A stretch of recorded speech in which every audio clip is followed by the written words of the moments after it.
chasing the stars, we'll stride into the dawn. Never back down till the battle is won. Face each foe with hearts brave and true, unafraid of the unknown, because I'll face it all with you. Hello, I'm the reviewer. You review it, I review you. This is my partner, Mr. It. Today, we'll be taking a look at Jaiden Animation's video on Digimon World Dawn. I know absolutely nothing about Digimon. I only know slightly more than nothing.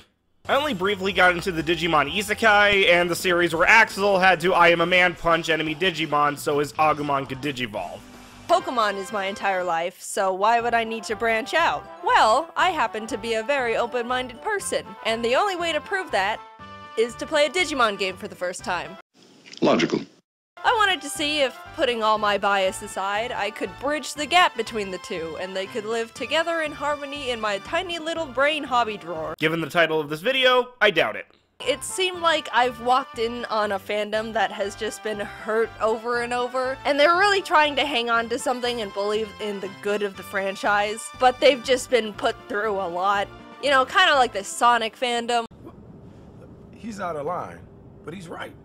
People were talking about how they like Digimon World, but apparently it's like a tedious and frustrating Tamagotchi game where you just start over if they die. So, basically what the franchise started out as. Even opted for a last-ditch effort by asking, Twitter. Twitter, where desperation turns into despair. I will say it seemed like the majority of people enjoyed Digimon Cyber Sleuth. I was beginning to wonder about that. I might not be a Digimon fan, but I know a few. Or at least, I know people who've played that game, and they all had nothing but positives for it. But the thing is, that's not really the type of game I wanted to play for the channel. It looks like it's got more of a Persona 5 vibe. Basically Pokemon with more intricate creature designs and dating sim elements. I'm sure I would love it as a casual playthrough, but it just didn't hit my content checklist. Okay, I need to see what's on that list. As much as I want to say yes, this was one of, if not the most miserable video game experiences I've ever forced myself to go through. I hate how much I love the gag Bummer Cars.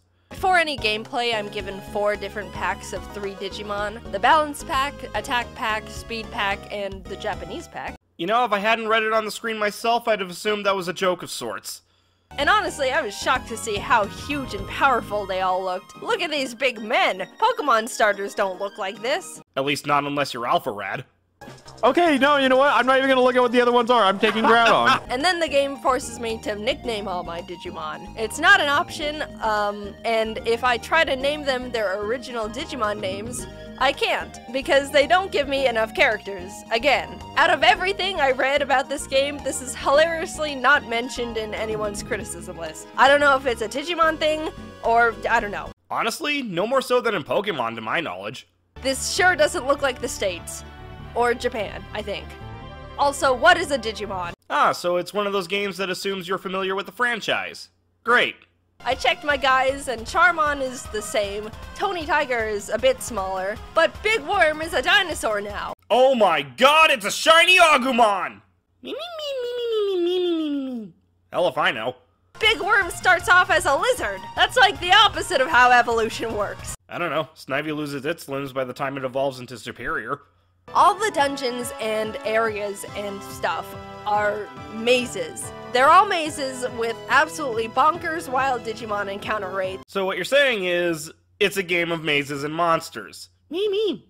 And the other 2 guys who left a defenseless little girl to be roasted over a Digifire are getting beat up by a Digi-Eagle. I'd say you're using the prefix Digi a bit too much, but then I remember the Digi-Rap exists and I realized this is reasonable.